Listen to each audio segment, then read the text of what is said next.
En toda Europa Oriental, millones de personas lucharon por construir el paraíso comunista.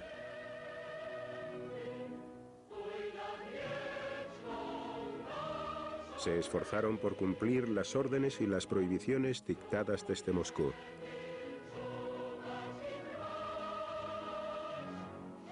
Marchaban detrás de las banderas de Joseph Stalin.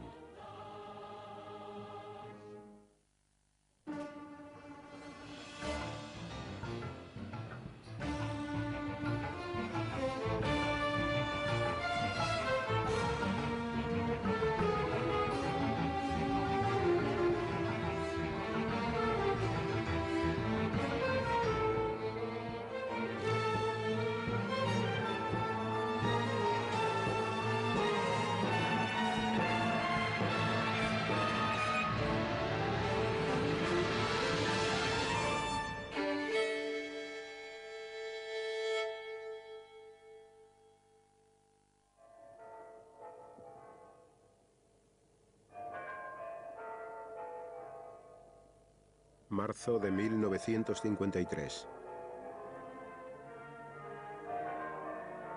La Unión Soviética llora la muerte de Stalin. Durante casi 3 décadas, Stalin gobernó sin rivales.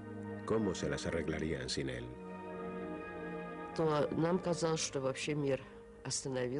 Sentía como si todo el mundo estuviera a punto de venirse abajo. Nos preguntábamos qué nos sucedería. Considerábamos a Stalin como un padre que siempre cuidaría de nosotros.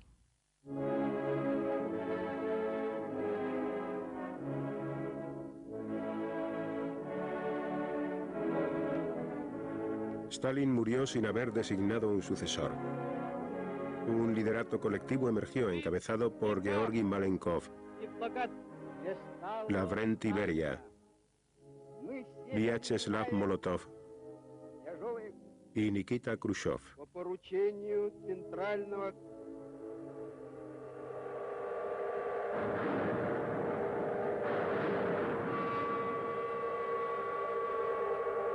Millones de rusos lloraban por su líder fallecido, aunque su mandato había sido despiadado y su propio bienestar descuidado.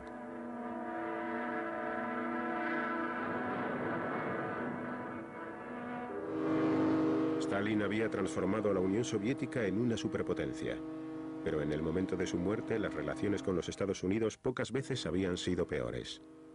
For 10 years, the world has been dominated by the malignant power of Stalin. A new era begins, an era in which the guiding spirit is liberty, not enslavement, and when human relations will be those of fraternity, not one-man domination. Estados Unidos también tenía un nuevo gobierno. El presidente Eisenhower, el secretario de Estado Dulles y el vicepresidente Nixon prometieron que harían retroceder las fronteras del poder soviético. Eisenhower y Dulles habían acusado a la administración de Truman de ser suave con el comunismo. Ahora tenían la oportunidad de desafiar al poderío soviético. ¿Pero podría la Europa del Este ser liberada de la dominación soviética sin una guerra nuclear? Dulles habló de liberación, pero Eisenhower insistió en que cuando lo hiciera, lo asociara con métodos pacíficos. De modo que no estaba nada claro cómo esa liberación, en el sentido de hacer retroceder a los soviéticos, podría lograrse solo por métodos pacíficos. El imperio soviético se extendía por toda Europa hasta Hungría, Checoslovaquia, Polonia y Alemania Oriental, que se hacía llamar la República Democrática Alemana. Stalin había elegido a Walter Ulbricht como gobernante de Alemania Oriental. Encabezaba un régimen servil a Moscú. Tras la muerte de Stalin, Ulbricht siguió adelante con la reconstrucción de su parte de Alemania al estilo stalinista. Und unsere Straße veränderte ihr Gesicht. Wo vor Monaten noch Ruinen standen, waren Konstrukteure, Maurer und Zimmerleute an der Arbeit. La industria pesada se desarrolló para satisfacer las demandas de la economía soviética. Se ordenó a los trabajadores que aumentaran su rendimiento. Las necesidades cotidianas fueron descuidadas.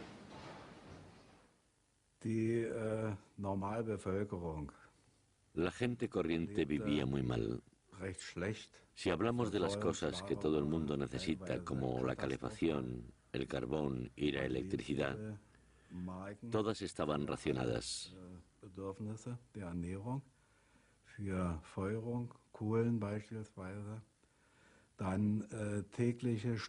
Sencillamente no había electricidad para uso doméstico.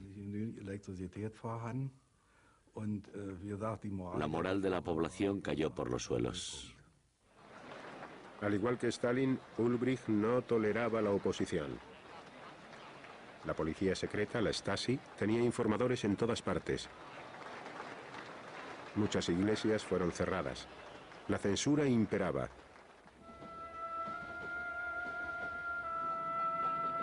Pero Alemania Oriental no era capaz de evitar que la gente huyera hacia el oeste. Los alemanes orientales podían viajar libremente a los sectores británico, norteamericano y francés de Berlín. Miles de ellos simplemente hacían sus maletas y se marchaban. The flow of East German refugees to sanctuary in the western sector of Berlin reaches record proportions with news of the death of Stalin. Conditions are none too comfortable for these people, but they're happy to be beyond the reach of the Reds.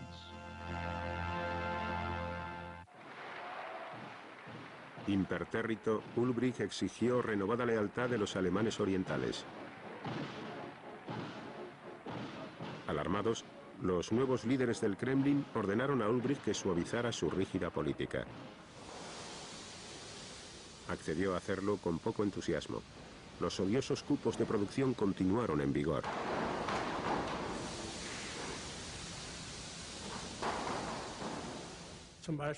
Si cronometraban el tiempo que empleabas en hacer un tornillo y te tomaba 4 minutos, ahora se esperaba que lo hicieras en 2 minutos y medio.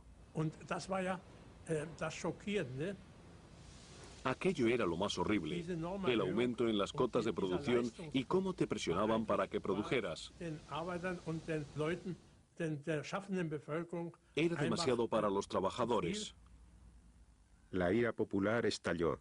Los trabajadores tomaron las calles de Berlín Oriental. Cuando pasamos por delante de las obras, todos, metalúrgicos, cerrajeros, albañiles, carpinteros, todos se unieron a nosotros. Cuando llegamos al hospital de la ciudad, había reunidos varios cientos de miles de personas. Aparecieron pancartas en las obras en las que se leía «Abajo el aumento en las cotas de producción». Las noticias del creciente malestar pronto se difundieron en Berlín Occidental. Estaba comiendo en un restaurante al aire libre en Berlín Occidental el 16 de junio, cuando un amigo que trabajaba en el gobierno militar y probablemente en inteligencia pasó en su coche y me dijo: «Charles, deberías estar en Berlín Oriental».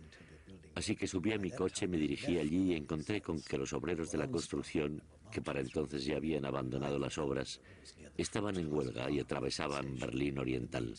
Donde los alcancé fue cerca de la estación Friedrichstrassenbahnhof, la más grande justo en el centro de Berlín. Y ya en aquel momento, aunque ir a la huelga por sí mismo era un acto político y un acto de rebeldía, marchar por las calles de la ciudad era algo más. Era casi como iniciar una revolución. Las huelgas y las manifestaciones masivas estallaron en Berlín Oriental y por toda la Alemania del Este. Los manifestantes derribaron el símbolo de la dominación soviética, la hoz y el martillo.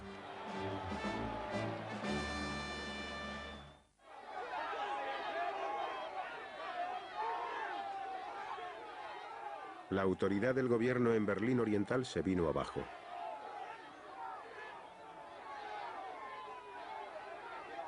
Un comunista de alta jerarquía de Alemania Oriental, Karl Schirdewan, estaba horrorizado. Ulbricht, Grotewohl, Harnstadt y alguno más estaban en el cuartel general soviético de Karlshorst. Sencillamente estaban sentados allí, hablando entre ellos, pero nadie tomaba una decisión. Nadie pidió que se celebrara una reunión del Comité Central. Pensé que el partido carecía de líderes.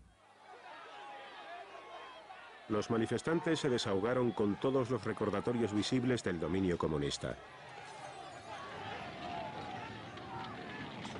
Las autoridades soviéticas estaban perplejas al ver que Ulbricht había permitido que la crisis se descontrolase.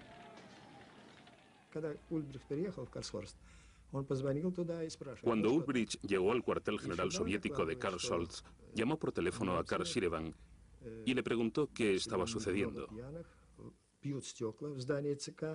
Shirvan le comunicó que había muchos borrachos entre la multitud, que estaban rompiendo las ventanas y estaban a punto de entrar. Ulbricht colgó el teléfono y dijo en alemán: todo ha terminado. Lo dijo de una forma que en ruso se traduce aproximadamente como «es el fin». Me preguntaba qué significaba todo aquello. Aun cuando estuvieran rompiendo ventanas, carecían de armas. Nos bastarían menos de 5 minutos para meterlos en cintura. Estaban intentando elegir un comité de huelga de entre los líderes de los trabajadores cuando los tanques entraron en la plaza de 4 en fondo y arremetieron directamente contra la multitud. Y recuerdo cómo un hombre cayó y fue aplastado por uno de los tanques. Russische Panzer stoßen vor. Werkzeuge der Gewalt gegen die Freiheit. Mit dem Mut Verzweifelter gehen die Arbeiter mit Eisenstangen und Steinen auf die Panzer los. Der Ruf nach Einheit und Freiheit erschallt noch lauter. Da peitschen die ersten Schüsse durch die Straßen.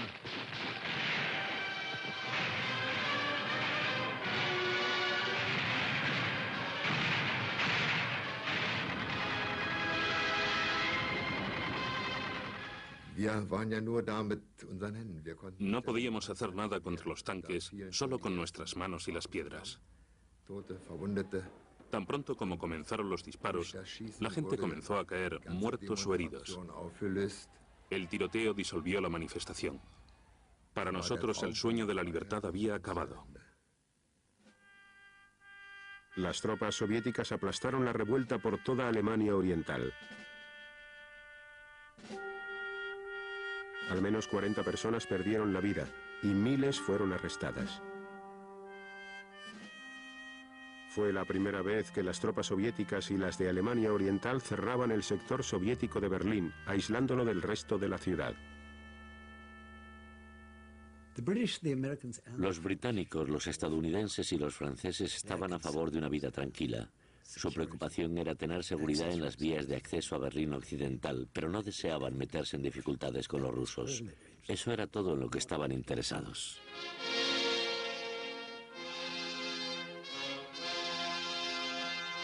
Con la situación estabilizada, los gobernantes de Alemania Oriental salieron hacia Moscú.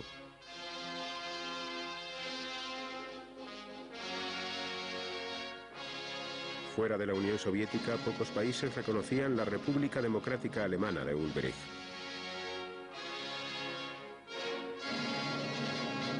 En el Kremlin, el omnipresente Molotov firmó otro acuerdo con los alemanes. Los viejos compinches de Stalin, Malenkov, Voroshilov, Khrushchev, Bulganin, Mikoyan y Kaganovich decidieron mantenerse fieles a Ulbricht.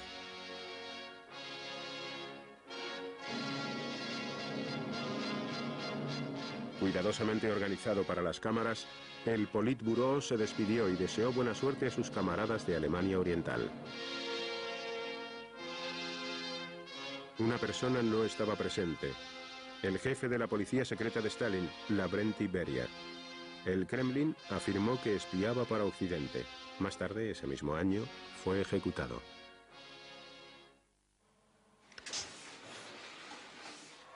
En septiembre de 1953, Konrad Adenauer fue reelegido canciller de Alemania Occidental. Adenauer quería que su mitad de Alemania se convirtiera en socio de la OTAN, la alianza militar de Occidente. Deseábamos una OTAN fuerte que sirviera de barrera defensiva contra la Unión Soviética. También deseábamos evitar cualquier intento de expansión de la Unión Soviética en Europa Occidental. Solo podríamos lograr estos objetivos si Alemania Occidental contaba con un ejército. Con el apoyo de los estadounidenses, Adenauer convenció a Gran Bretaña y a Francia de que permitieran la entrada en la OTAN a su antiguo enemigo.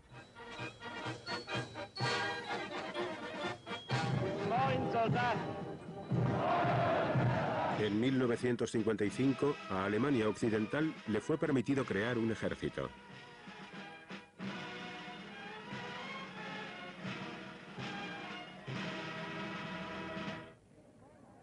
Los soviéticos respondieron a la admisión de Alemania Occidental en la OTAN, formando su propia alianza militar, el Pacto de Varsovia. Este pacto ligó los ejércitos de los satélites comunistas al alto mando soviético. El nuevo tratado legitimaba la presencia de las tropas soviéticas en la Europa oriental. Tanto el este como el oeste afirmaban que sus alianzas eran de carácter defensivo y que estaban preparadas para la guerra. Pero los soviéticos querían reducir la tensión en Europa. Al ministro de Asuntos Exteriores de línea dura, Molotov, se le ordenó que negociara un tratado de paz con Austria y la retirada de las tropas soviéticas.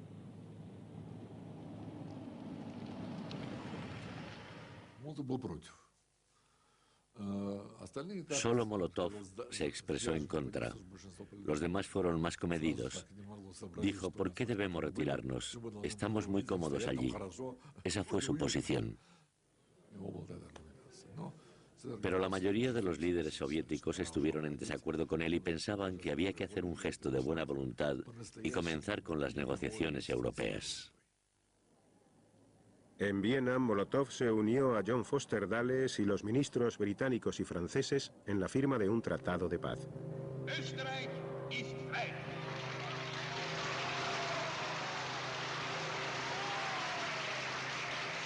Gran Bretaña, Francia, Estados Unidos y la Unión Soviética acordaron dar por finalizada su ocupación militar de Austria. A cambio, los austríacos prometieron una neutralidad permanente.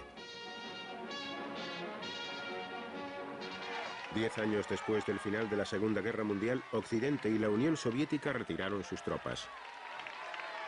En algunos, su partida alentó las esperanzas de que algún día las tropas soviéticas también se retiraran de Europa del Este.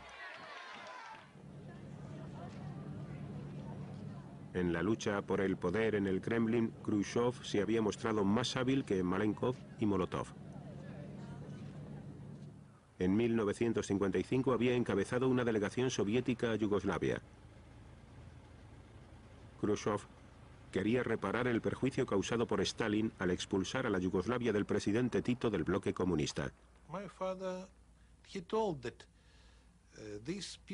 Mi padre pensó que aquella gente había luchado contra el fascismo y que era el único país en Europa que realmente había ganado, no con la ayuda de la Unión Soviética, sino por sí mismo. Así que pensó que tenía que ir allí, no invitar a Tito a venir a la Unión Soviética, porque éramos un país grande y teníamos que demostrar que nos habíamos equivocado. La Yugoslavia de Tito siguió siendo el único país comunista en Europa independiente del Kremlin.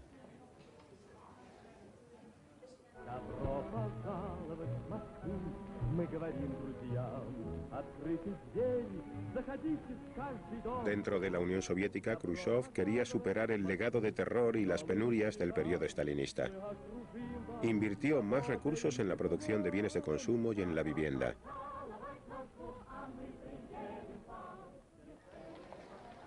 Miles de presos políticos fueron liberados del Gulag. Mi padre creía firmemente en el comunismo. Para él era el mejor tipo de vida para el pueblo, exactamente como el cielo en la tierra, y repetía con frecuencia que era imposible vivir en un cielo rodeado de alambradas. Khrushchev hizo uso del 20º Congreso del Partido Soviético para poner fin a la adoración de Stalin y puso al descubierto las crueldades de su dictadura. Durante una sesión secreta, Khrushchev pronunció un discurso que dejó estupefactos a todos los presentes. Cuando pronunció su discurso, la gente en la sala comenzó a refunfuñar.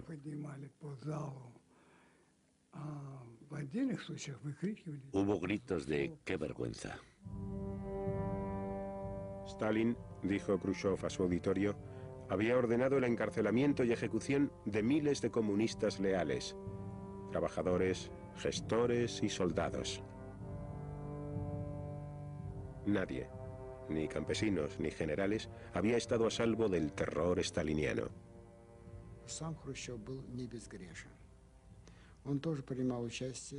El mismo Khrushchev no estaba exento de culpa.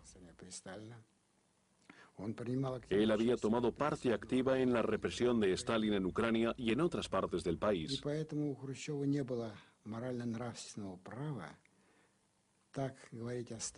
No tenía la autoridad moral para hablar de Stalin como si él fuese puro.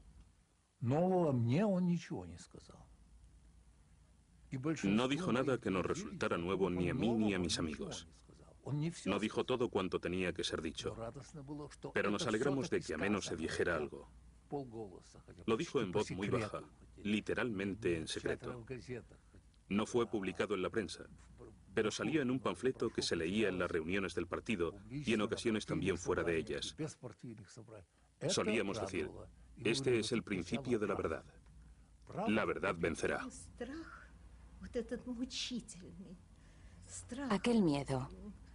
Aquel miedo que nos atormentaba tras la muerte de Stalin comenzó a desvanecerse.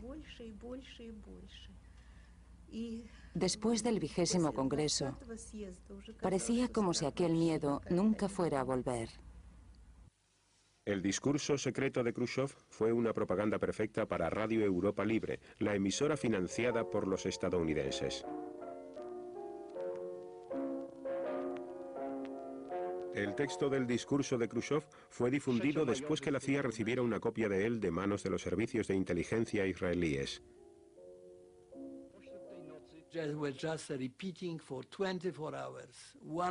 Repitieron aquel discurso de 1 hora, una y otra vez durante 24 horas.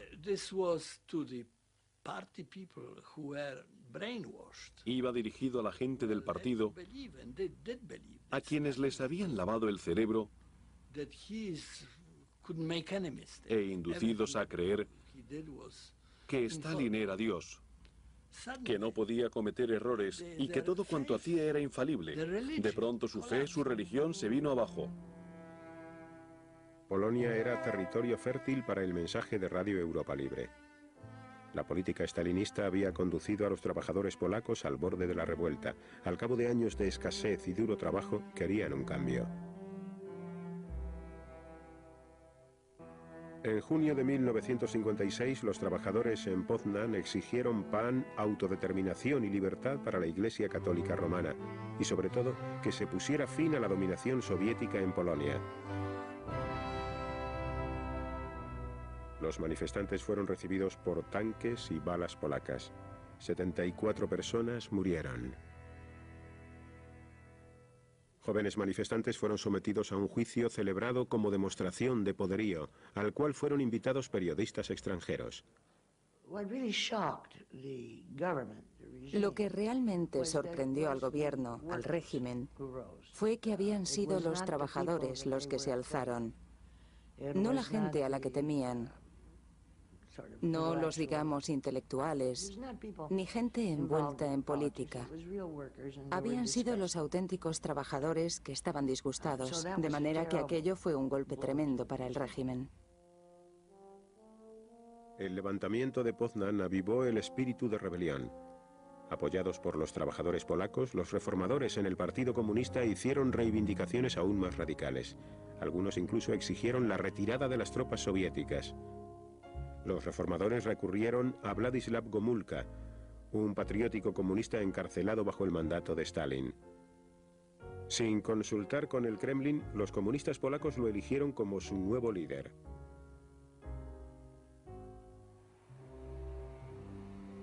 Temiendo una revuelta antirrusa, Moscú ordenó a las tropas soviéticas que avanzaran sobre Varsovia.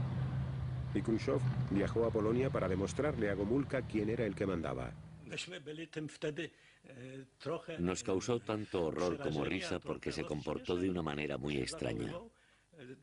Iba de un lado para otro amenazándonos con el puño. Nos acusaba de querer escindirnos y dijo que no lo permitiría. Se portó francamente mal. Mientras Gomulka y Khrushchev discutían, las tropas soviéticas se apostaron preparadas para atacar. Estados Unidos miraba pasivamente. You're about to see the Secretary of State, John Foster Dulles, face the nation with questions from veteran correspondents representing the nation's press. On the 17th of June, 1953, Mr. Secretary, the people of East Germany rose against the communist regime, and the Russians were able to come in and suppress the uprising by means of armed force. We, at that time, sat back and allowed this to happen. Would we sit back again in a similar fashion if this kind of uprising were to take place in Poland?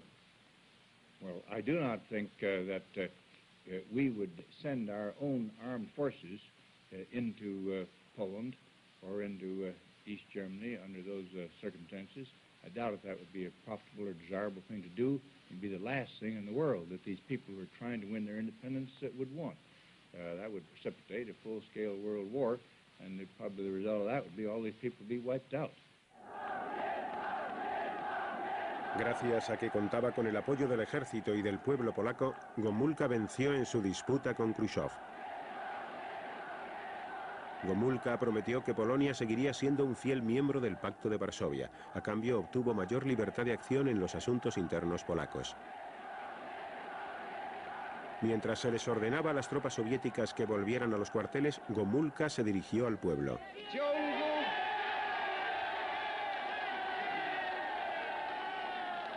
W ciągu ubiegłych lat nagromadziło się w życiu Polski wiele zła, wiele nieprawości i bolesnych rozczarowań. Idee socjalizmu, przeniknięte duchem wolności człowieka i poszanowania praw obywatela, w praktyce ulegały głębokim wypaczeniom. Słowa nie znajdowały pokrycia w rzeczywistości. La promesa de Gomulka de una Polonia más libre aplacó a los manifestantes. I całego narodu. Gomulka mi opowiadał, że parę lat potem. Varios años más tarde, Gomulka me dijo que había sostenido una conversación con el mariscal soviético Zhukov, que había estado bebiendo. Este le dijo, estábamos tan bien preparados que pudimos haber estado por toda Polonia en 3 días. Teníamos planes muy pormenorizados.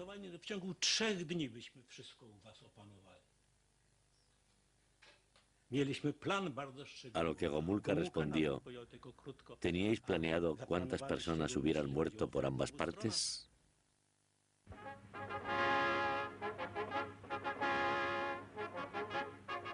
Marx, Engels, Lenin, Stalin zászlaja alatt előre a béke a népek szabadságának szent ügyéért. Tras la muerte de Stalin, Hungría había permanecido bajo la despoja de Rákosi. Había un dicho en aquella época, una especie de chiste que decía, solo hay 3 clases de gente en Hungría. Los que han estado en prisión, los que están en prisión y los que estarán en prisión por razones políticas. Al igual que Stalin, Rákosi mataba y encarcelaba a sus rivales, pero se suponía que el pueblo victoreara y se conformara.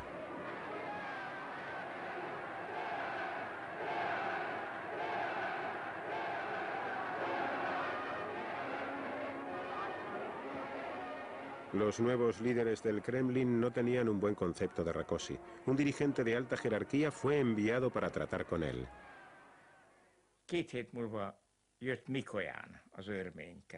Mikoyan, el trapichero húngaro, llegó. Rákosi y yo fuimos a recibirlo al aeropuerto en coche. Casi habíamos llegado al pabellón de huéspedes cuando se giró hacia Rákosi y le dijo, el liderato soviético ha decidido que usted está enfermo. Rákosi no se consideraba enfermo, pero por supuesto en aquellos tiempos la enfermedad era una decisión política. Mikoyan agregó, requerirá tratamiento en Moscú y tendrá que dimitir. Los soviéticos consintieron en que András Hegedus continuara siendo primer ministro, pero los reformadores en el Partido Comunista Húngaro buscaron un líder más independiente de Moscú. Querían que Imre Nagy asumiera la responsabilidad. Al igual que Gomulka en Polonia, Nagy era visto como el líder que reformaría el partido. En la embajada soviética en Budapest estaban preocupados.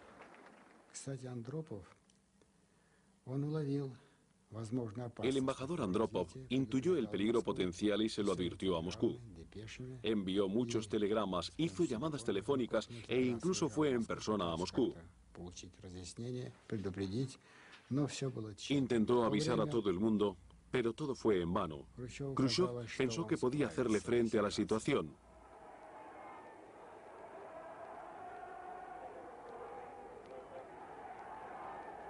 Inspiradas por el éxito de Gomulka en Polonia, millones de personas salieron a las calles de Budapest. Estudiantes y trabajadores exigían libertad de expresión, la disolución de la policía secreta y la retirada de las tropas soviéticas. Desfilaron con banderas húngaras de las que habían arrancado el emblema comunista. Fui detenido en mitad del puente Margit por un grupo de jóvenes estudiantes. Una de ellas me pidió mi gorra del ejército, la prendió a la bandera nacional y me metió un folleto en la mano. Contenía 14 peticiones. Podía estar de acuerdo con 13 de ellas, pero no con la última que exigía la retirada de las tropas soviéticas de Hungría. Aquella era una petición que nos era de todo punto imposible hacer realidad. Los manifestantes llevaban retratos de Imre Nagy. Los reformadores comunistas le pedían con insistencia que se hiciese cargo de la situación. Imre Nagy fue bruscamente sacado de su casa y llevado al Parlamento. Y allí habló durante algunos minutos. Comenzó diciendo, camaradas, y entonces la multitud rugió y dijo, no somos camaradas. Nagy había juzgado mal el estado de ánimo popular. Los húngaros querían un cambio inmediato y radical. En el centro de Budapest, una excitada multitud tiraba los monumentos dedicados a Stalin. Nagy permaneció en silencio cuando el tambaleante liderato comunista de Hungría apeló al Kremlin para que aplastara el creciente malestar. Recibí una llamada telefónica de mi comandante en Segled. Me dijo, tenemos que ir a Budapest, es urgente. Le pregunté cuáles eran mis órdenes y me dijo que mis órdenes me serían dadas cuando llegase a la ciudad.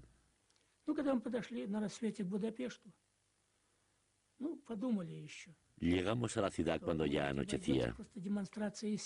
Pensamos que todo cuanto haría falta sería una demostración de fuerza. Entonces oí el fuego de una ametralladora y los gritos de un hombre que debía de estar herido. Y me di cuenta de que las cosas se iban a poner serias.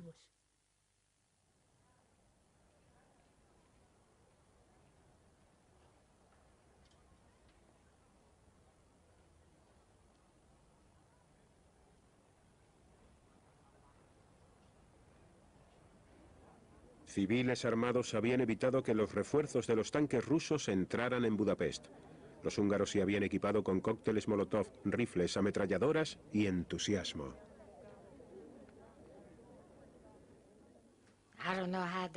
No sabía cómo funcionaban las armas, pero un hombre mayor llamado Pista Bachi me dijo, no te preocupes por eso, yo te enseñaré. Y entonces miré el arma y era más grande que yo. Me explicaron cómo funcionaba y me hicieron un par de demostraciones y tuve que utilizarla por primera vez. Cerré los ojos porque tenía miedo, jamás había usado un arma. Entonces miré a mi alrededor y vi a un par de soldados que se estaban arrancando las estrellas del uniforme. Eran estrellas rusas y se las estaban arrancando. Luego me dijeron, no te preocupes, jovencita, nosotros cuidaremos de ti.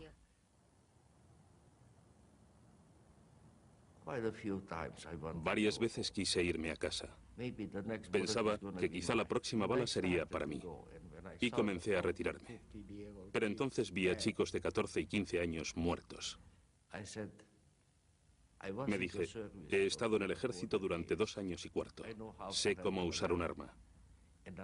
Voy a irme a casa y dejar que estos chicos mueran por nuestra patria. La vergüenza me mantuvo allí. Durante 4 días de lucha, los revolucionarios húngaros no cedieron terreno.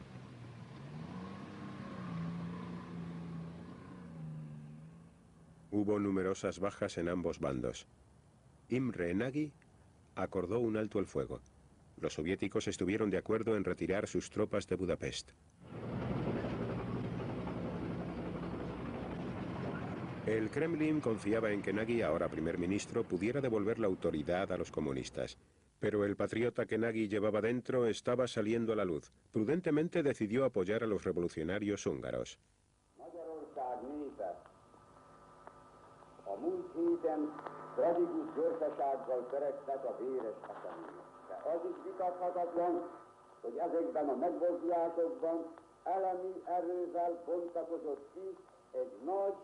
Egész népünket átfogó és egyéforrasztó nemzeti demokratikus mozgalom.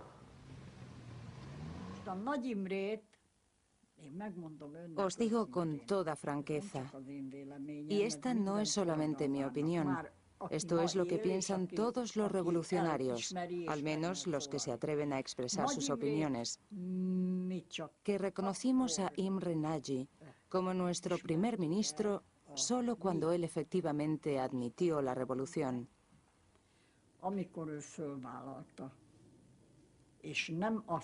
Él proclamó: esta no es una contrarrevolución, esta es una lucha por la libertad.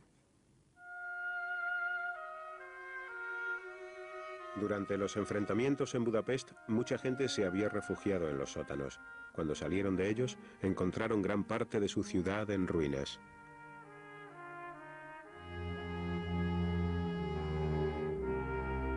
Los húngaros creyeron que habían ganado su revolución. Salieron para llorar a sus héroes muertos.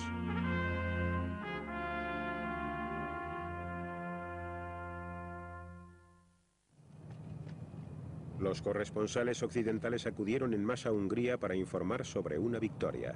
What do you hope will happen now? We hope that our country will be entirely free and we can work and we can have free connections with West. La gente se sentía enormemente optimista ante la perspectiva de un cambio en sus vidas. Por todas partes del país la bandera tricolor húngara ondeaba con el centro desgarrado tras haber arrancado el emblema comunista. Parecía ser un país totalmente liberado. Muchos húngaros esperaron que Estados Unidos y Occidente avalaran su revolución. Behind me is the Blue Danube in Budapest. The scene is calm enough here, but the rest of this city is in a bloody turmoil. For more than a week, the Hungarian rebels have been attacking the signs of Soviet tyranny. It's become a platitude to say of a people that they've earned their freedom. But it's the only thing that can really be said of the Hungarians today. Whether they will be free is still in the issue. But if sheer guts can win freedom, they'll win.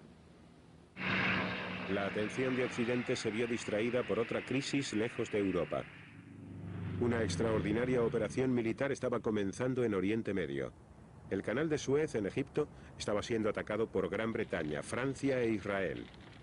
Estados Unidos no había sido consultado y estaba enfurecido. También lo estaban los húngaros. Fuimos a hacerle una entrevista al jefe de la resistencia en Győr, la ciudad más importante del oeste de Hungría, y nos concedió su tiempo. Nos dijo: habéis echado por tierra, vosotros los británicos y por supuesto los franceses, habéis echado por tierra nuestro alzamiento al empezar una guerra en Oriente Medio. Esto pondrá a los rusos en una posición en la que podrán de hecho actuar con total impunidad, porque los ojos del mundo estarán en Oriente Medio y no en Hungría. Estaban enfadados.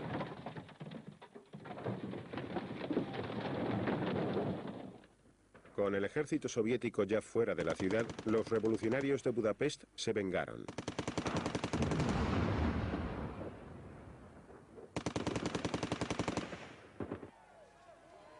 Las oficinas del Partido Comunista fueron destruidas.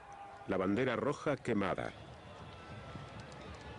Miembros de la policía secreta fueron linchados.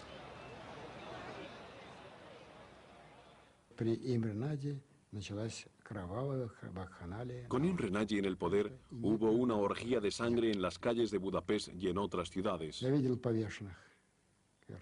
Vi a personas a las que colgaban de los pies, personas humilladas públicamente y sufriendo atropellos. Los soviéticos enviaron más tropas a Hungría. El primer ministro Nagy tomó un último riesgo.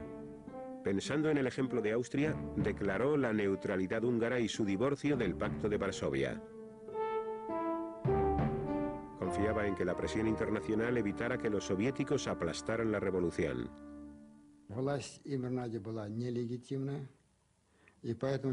El gobierno de Imre Nagy no era legítimo. Por consiguiente, cualquier decisión que tomara con respecto al Pacto de Varsovia, al que Hungría se había incorporado de acuerdo con sus propias leyes, era, por no decir algo peor, nula. Otros estados comunistas, especialmente China, instaban a Khrushchev a que usara la fuerza. Fue una decisión muy complicada para mi padre, que estuvo meditando durante 3 o 4 días. Hablaba con los chinos, con otros representantes, y en algunos momentos decidió no usar la fuerza y dijo que no. ¿Tenemos que usar la fuerza? Sí, no, sí, no. Al final se decidió usar la fuerza.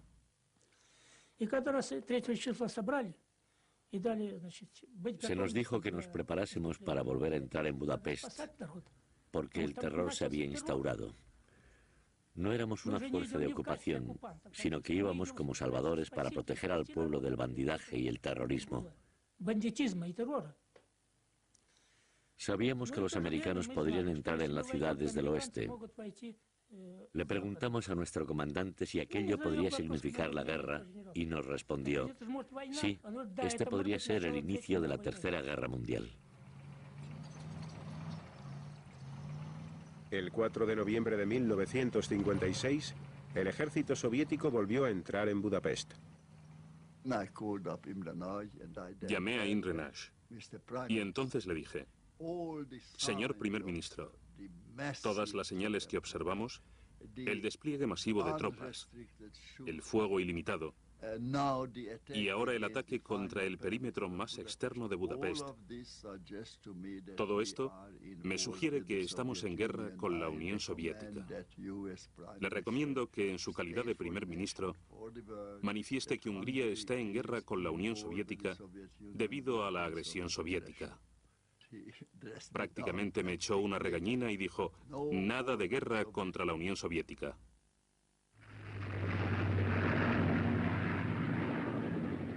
Khrushchev había ordenado el ataque después de que los norteamericanos le dieron a entender que en lo que a Eisenhower se refería, Hungría pertenecía a la esfera de influencia soviética.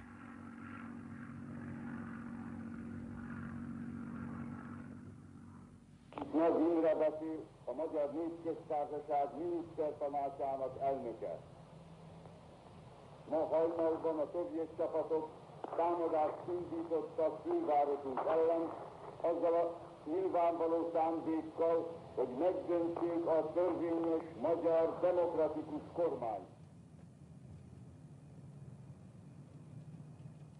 Los combatientes húngaros esperaron en vano la ayuda de Occidente.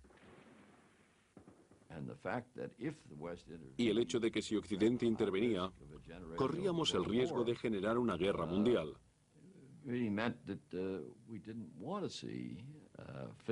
Suponía que no deseábamos provocar alzamientos cruentos, y la política, al menos, era no crear esperanzas de que intervendríamos entre los países satélites. Radio Europa Libre repetía, aguantad 2 o 3 semanas, 3 semanas más, entraremos y os ayudaremos.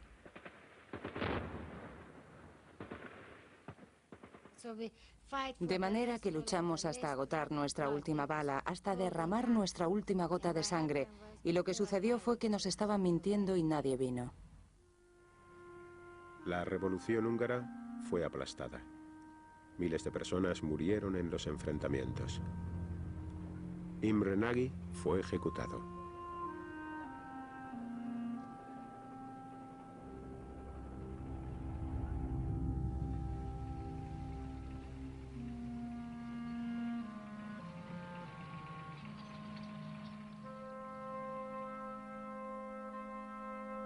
$200.000 húngaros huyeron a Austria antes de que la frontera fuera cerrada por la Unión Soviética.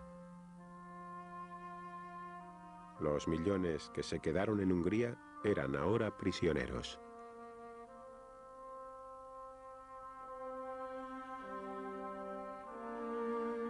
Khrushchev había hecho valer una vez más el telón de acero.